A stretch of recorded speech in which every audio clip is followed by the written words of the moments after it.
Hey, welcome to another great episode of the Real Deal Podcast. I'm your host, as always, Courtney Harden. Happy Friday, happy Halloween. It's all those things, end of the month. November is coming up. I got a birthday coming up soon in November, so looking forward to that. But like I said, glad to be back with a new episode. I'm very excited to have my next guest waiting in the wings, but I'm not gonna keep her long. So before we get it, let's get it.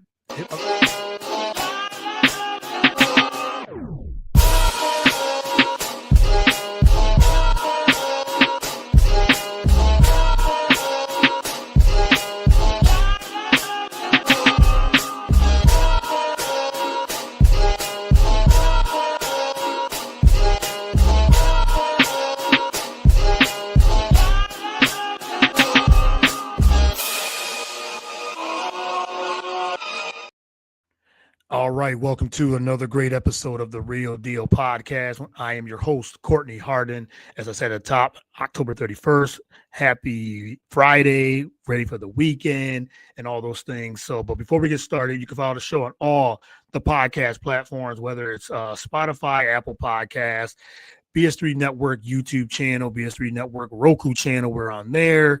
Wherever you consume podcasts, we are there. iHeartRadio, Spreaker, all those platforms. You can follow me also in the show on all the social media platforms, Instagram, Facebook, Twitter, Blue Sky, and TikTok at Get the Real Deal there as well. Get all these shows on those platforms. All right, let me bring in my guest.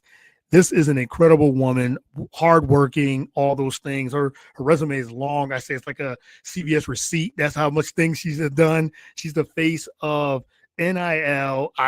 This is what I'm saying. So face of NIL athlete brand builder, also owner of AthleteCon. Can't wait to get into that, AthleteCon, and also ex-NBA dancer and ESPN editor. She's done it all from journalism, sports media, as I said, athlete brand builder, and everything to an owner. So welcome to the show, Sam Green. Appreciate you having me, Courtney. I'm pumped. Yeah, I'm pumped too. And like I said, your resume is long and like I said, it's like a CVS receipt. So I had to like break it down. But it's incredible what you do and hard working that you put out. And anyone that follows you knows you're everywhere when it comes to athletes, brand building, and all that. So I am honored to have you on the show for sure.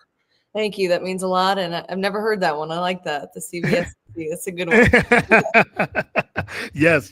But so let me start here. Like I said, glad to have you on. I always ask my first time guest on the show, who is Sam Green and how did you get into just your love of sports? Just a quick intro before we get into it.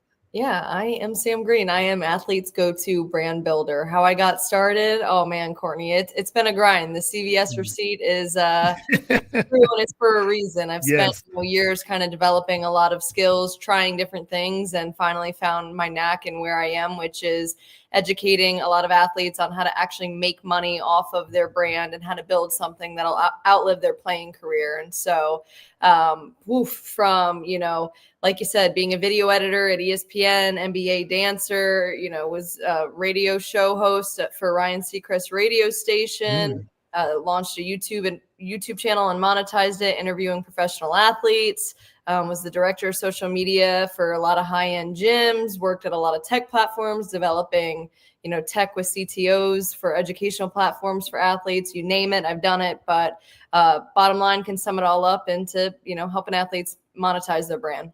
Absolutely. You do a lot of education. I was on one of your, I think you had one of a YouTube seminar kind of thing. I just signed up and just said, hey, I just want to get in and just to see what it is and everything too. And I think that's how we connected just off of that. And you basically just sent out the link. And it was a Zoom. Actually, it was a Zoom conference you did, and kind of just wanted to hear your story and things like that. Because I followed you for a while, and you said you educate. I think it was one of the big things you definitely do. Talk about with NIL. We're gonna get into all that in a minute, but yeah, like your resume is so long, but you said you put in the work and everything too. having all those things that you've done before we are today, would you say that molded you to where you are today? You said NBA dancer, working for ESPN, working for all these brands and things like that, journalism and media and things like that. That set you up for where you are today? No doubt. I couldn't lay my head down on the pillow until I found exactly what it was that was going to wake me up every single day. I know life's a grind, and if you want to be good at anything, you got to work very hard for a very long period of time to really see the payoff, at least the level that I want to see it. And so, I hopped around a bit, and from the outside looking in for years, people kind of maybe thought, I was, floundering or jumping around too much. But at the end of the day, I accumulated a ton of skills and a ton of different roles over a decade and kind of combined them into be able to build and pave kind of my own way and my own two businesses. So absolutely no regrets there, even though it maybe took me a little bit longer to find my path and to start paving it. No regrets. Absolutely, yeah. Like I said, that's the early career, and now you said businesswoman, an owner, and just a badass woman that's just doing her thing. So really, I know, yeah, it's so true and everything too. So talk about a little bit of that early career in sports media and being able to see where that has grown, and also being a former NBA dancer as well. Talk about that early career, how that, like I said, how that motivated you. Get a little bit more into that, and where you see that going with the content creation as well. Yeah, so I started off, my very first job was as a video editor at ESPN. And when I was there, I felt like the video editing process was pretty outdated. I was going in for an 8-hour shift on expensive software, spending, the entire shift editing a 1-minute clip to air on TV.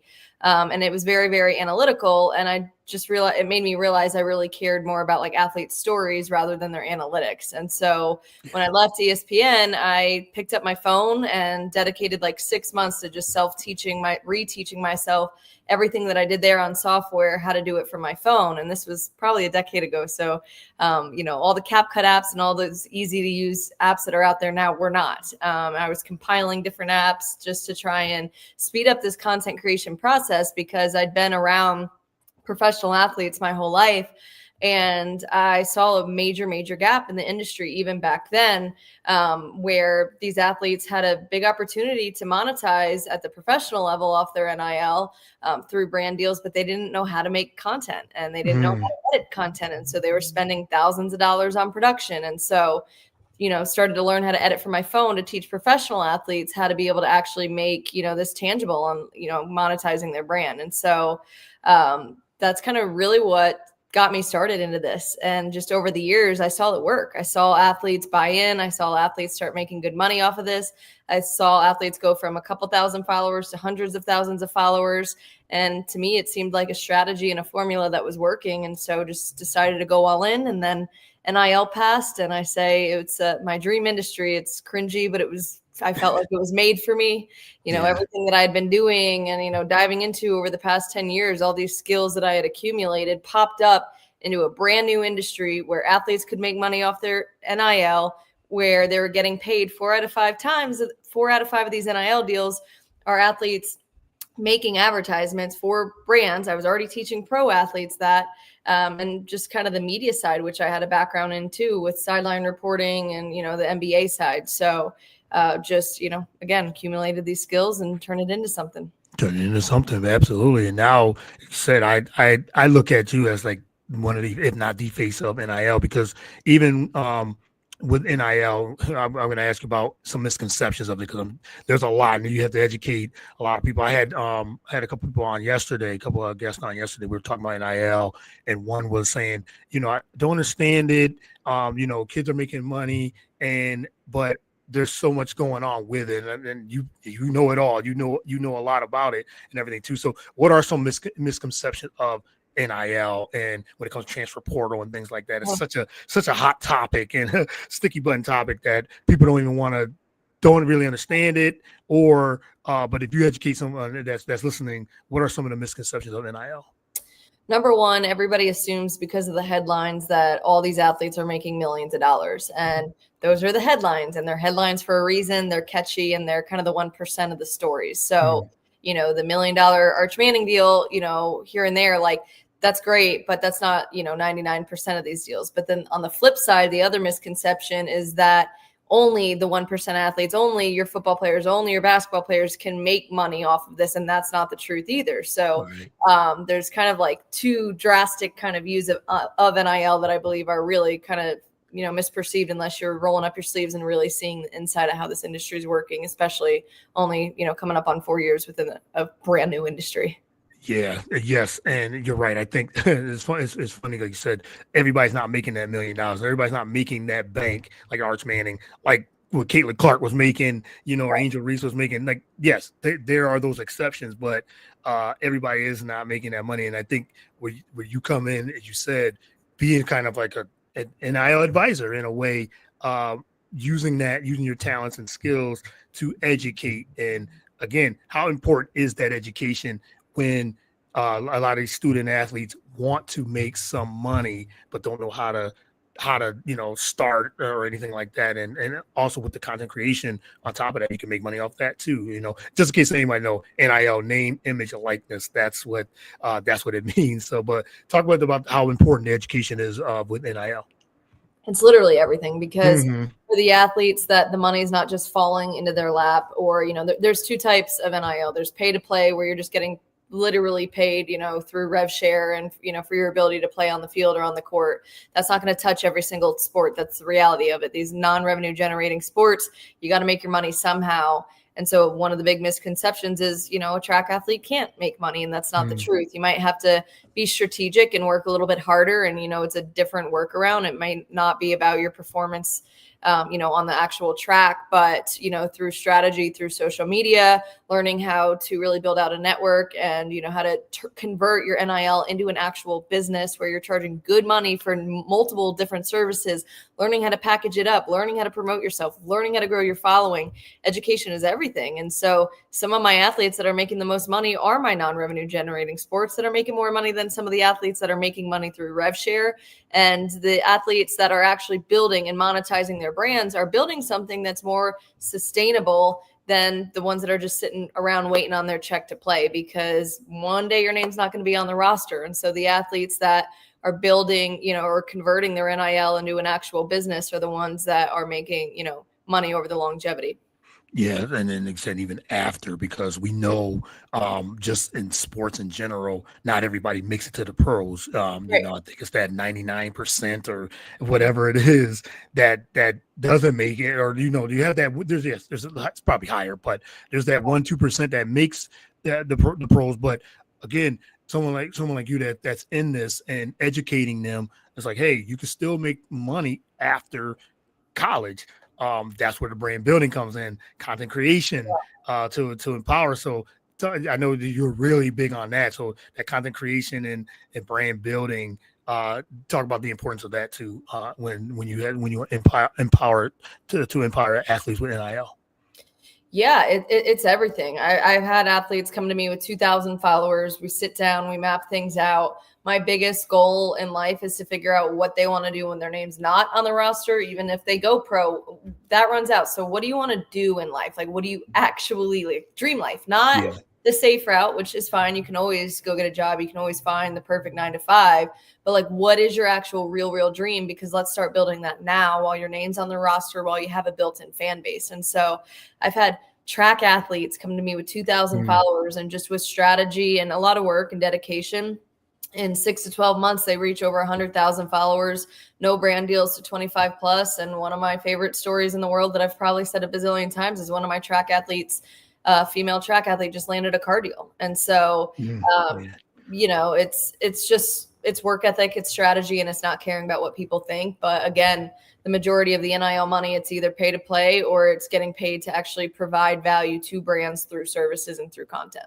Absolutely. And we got a couple of shout outs here in the chat. If you guys have any questions for Sam, let us know. We got Nathan Ramasandra from the Nathan Sports Rush. He says, hi, Sam. Hi. And everything. He said that's amazing. The story of the track athlete getting that car deal. And he said he hosted a seminar with Santia Deck a couple of days ago, college, talking about NIL deals for student athletes. And that brings another question about when you see someone that you helped and guided to get those types of deals. How does that make you feel when you see that track athlete, basketball, however, whoever get those type of deals, and you're like, wow, this is possible that they can get these like car deals and things like that when you're building their brand for them, helping them build their brand.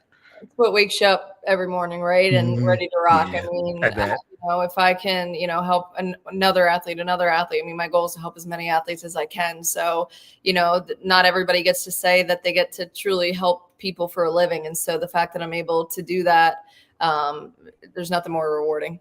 Yeah, that definitely, I'm sure, very, very rewarding. And as you said, when they win, you win. Then I say that all the time too with the podcast. When I see others get, have a successful podcast or have someone that they wanted to interview, I love that. I love seeing that landscape of people winning. I'm all for that as well. Just like you. And so how do you help athletes balance when it comes to brand building and content creation on top of their academic and athletic schedules? Oh, so, the number one thing is getting routine oriented for them. They really are that way naturally as athletes. They know every single day that they have to wake up, they have to, hit certain calories or certain protein marks. And they know when they have to go to work out and hit their workouts, and they know when they have practice and games. They're routine oriented. They have homework. They have all these things going on. And so my number one tip for them is start incorporating content creation, brand building, monetizing your actual brand into your routine, and take it just as seriously as you are your sport. You don't get this time back. And they think that they're busy. They think that there's no way they can add another thing into their schedule. And it's like, I encourage them, when you have a day off, you literally dedicate 1 hour, 30 minutes to creating content, 30 minutes to editing content and scheduling it out.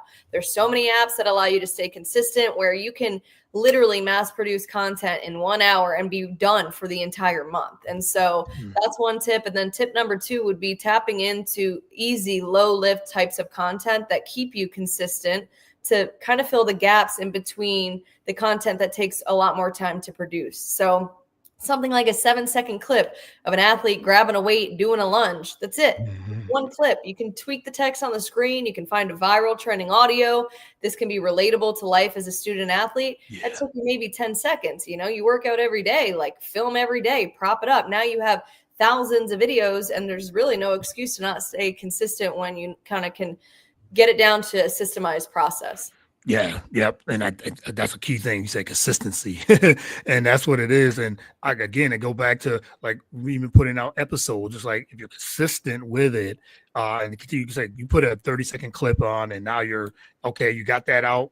Now you're done. And again, for athletes too, the same thing. You put a 10-second viral clip on, and now you say now you're done, at least for the day, maybe for the week, and everything too. So it's definitely because I've got a question in the chat.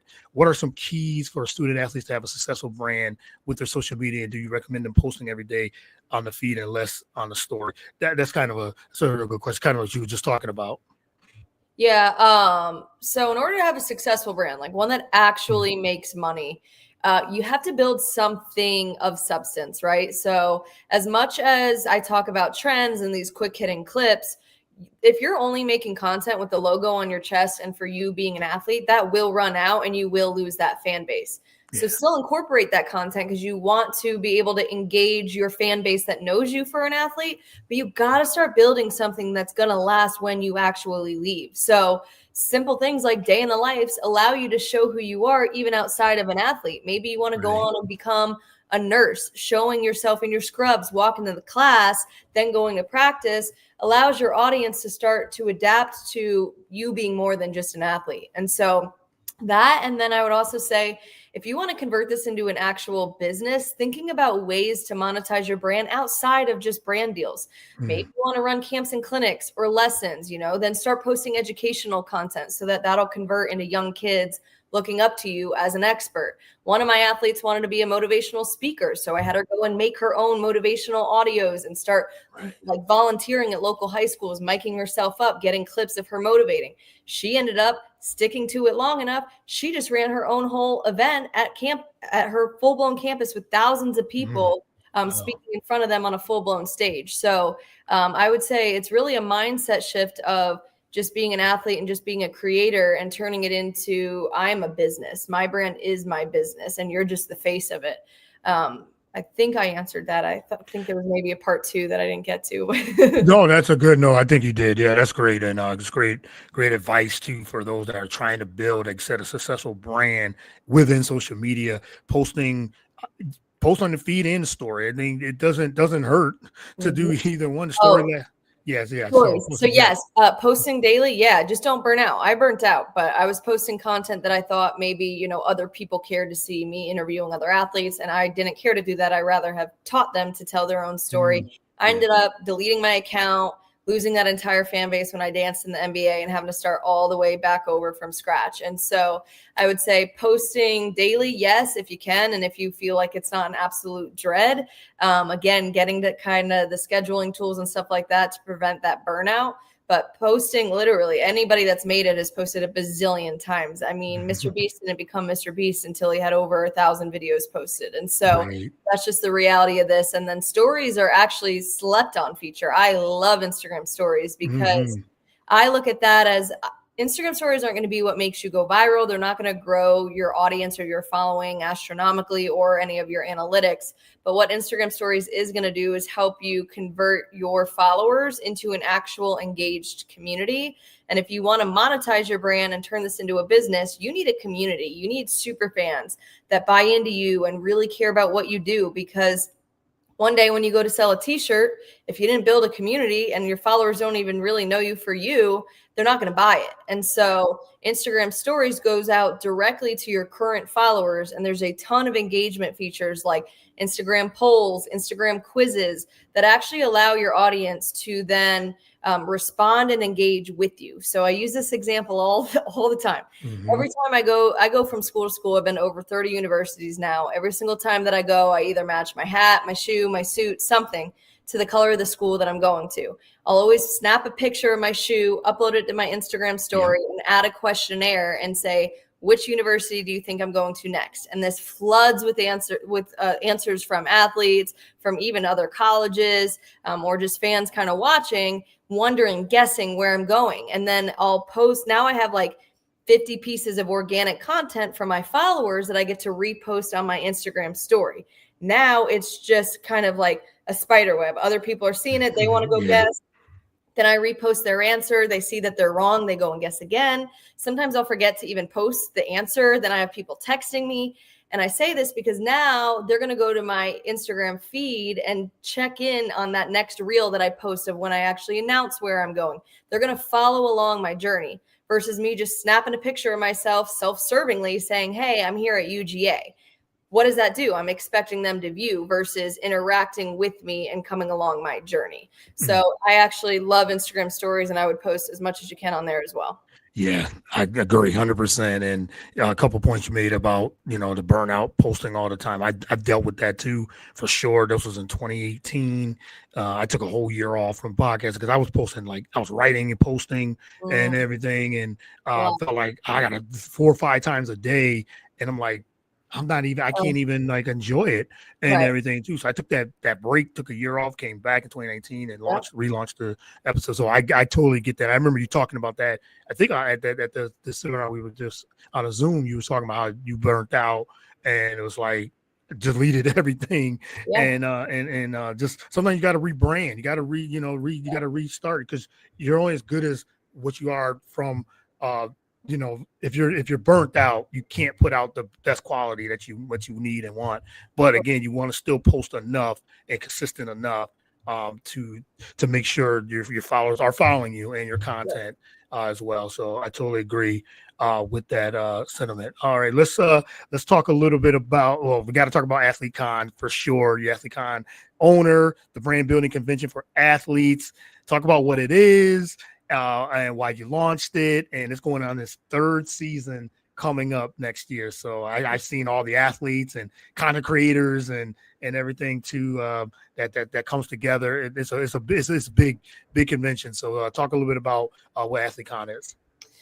AthleteCon is the brand building convention for athletes. If you would have ever asked if this would have been in my roadmap or my bingo card, I would have said, you're crazy. I didn't plan on launching a convention, but what happened was I'd been to over 30 universities. I've helped thousands, well over 2,000 athletes really monetize their brand. And I've seen what hands-on curriculum and strategy can really do. It can change these athletes' lives.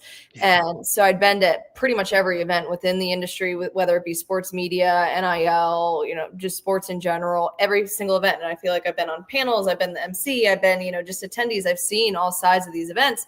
And a lot of them, they're great, but nothing was tangible. Nothing felt like these athletes was catered to the athletes or to the brands. I felt like brands were spending thousands of dollars getting on stage, just talking about their business or their platform, expecting athletes to listen, athletes just sitting there, and athletes walk away with nothing but a picture, and brands walk away with nothing but their logo on a banner, and that's it. And they're spending thousands upon thousands of dollars.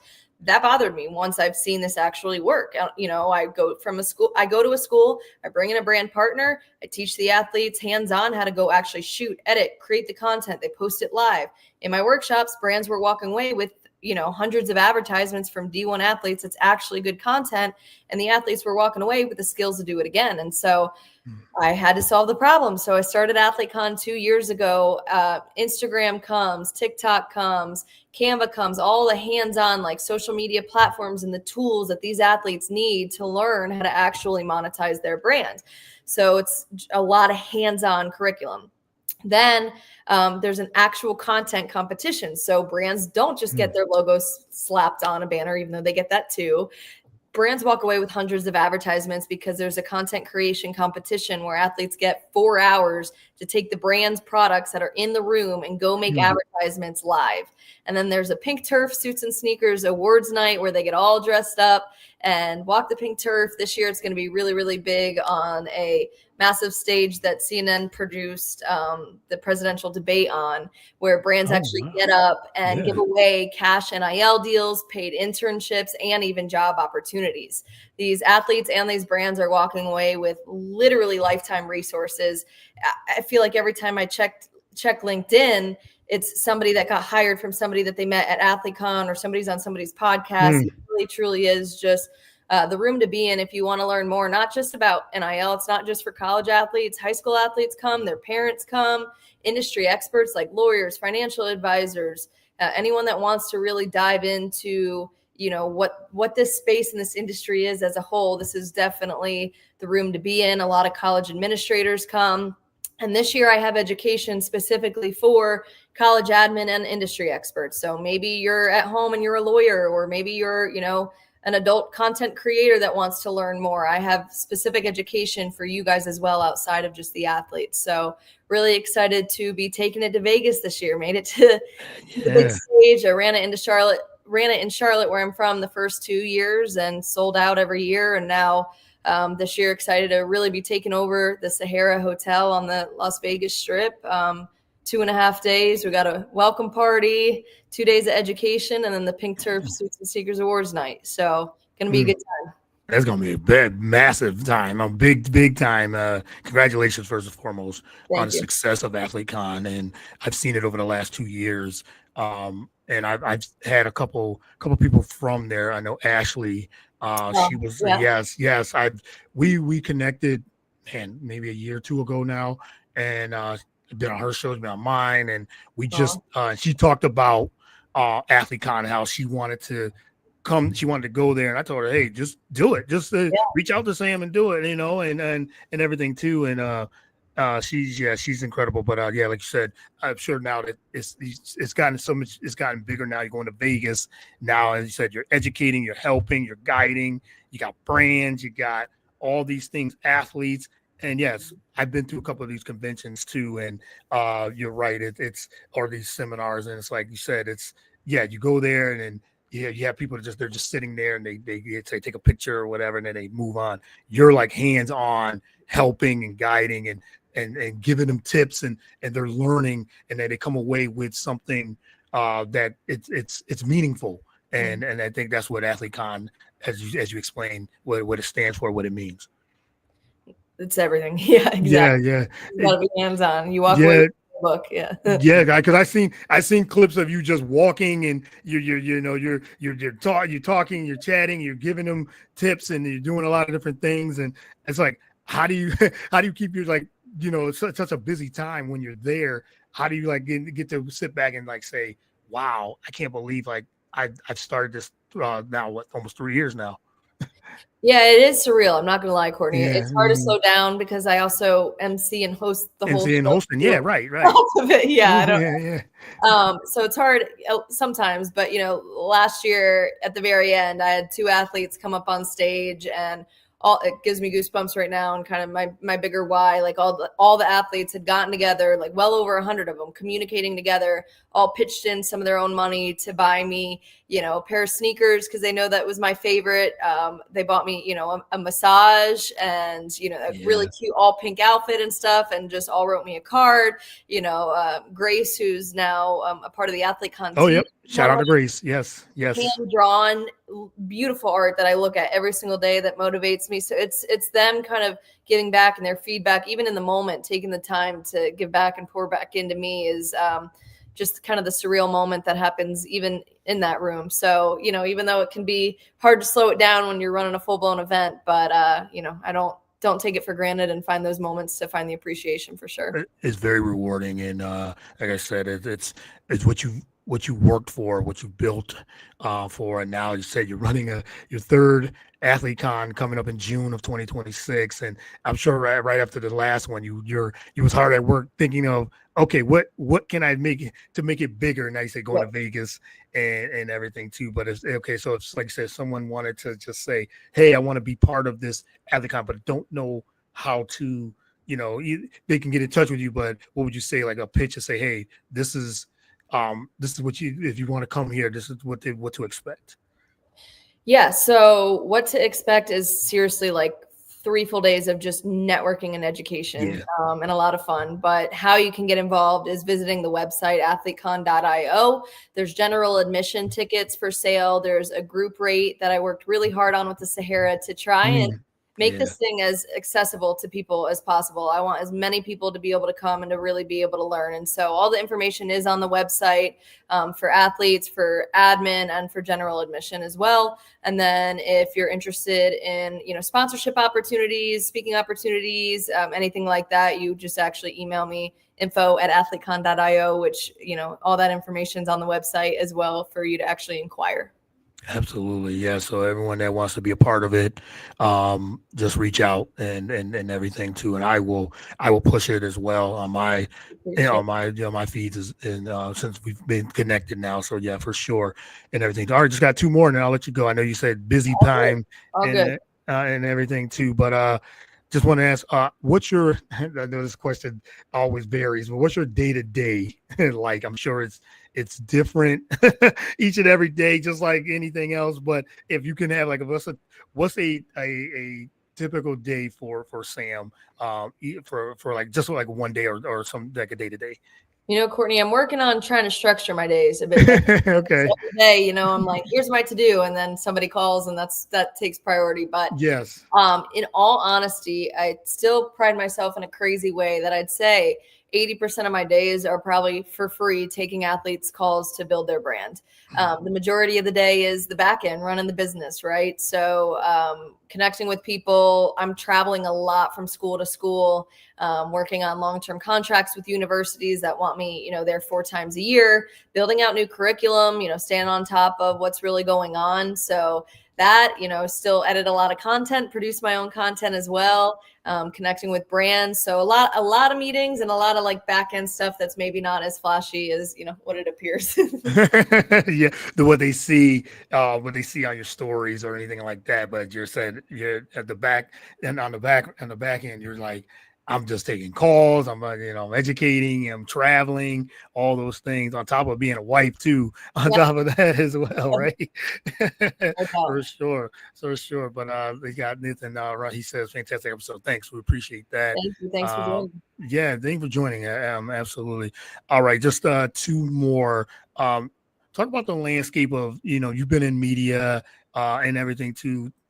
Talk about what you think of the future of sports media, also the future of NIL. Where do you see it? And that has changed, like I said, it's ever changing each and every time, each and every year, probably every day.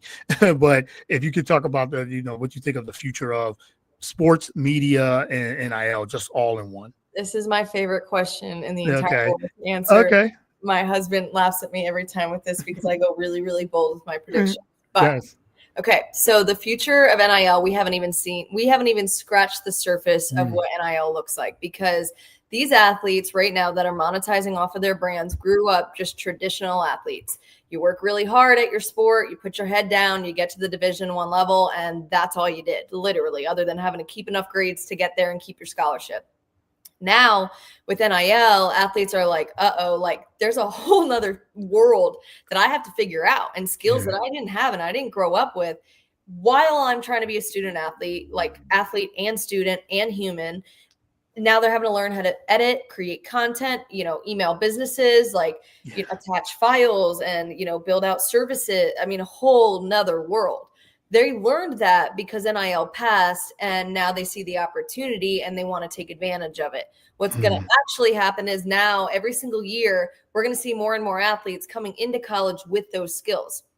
This year specifically, I could name 10 athletes off the top of my head that are coming into college as a freshman with over 100,000 followers. This is the reality. The kids that are coming up, or the athletes that are coming up, grew up a lot more. Every single year, we're going to see it more and more, where it's the kids that grew up in the high chair eating Cheerios, consuming YouTube shorts.